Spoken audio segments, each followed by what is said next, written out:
रसना बासना श्रवण रमण ए तो पशुतुल्य कर्म मनीष जीवन पाइछु जदि तू करि जा किछि पुण्य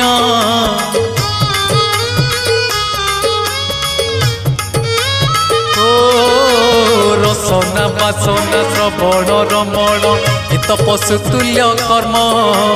मनीष जीवन पाइछु जदि तू करि जा किछि पुण्य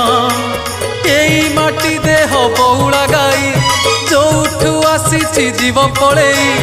एई माटी देह बहुला गाई जोठू आसीछि जीव पळेई तो साथी रे जीवेनी केही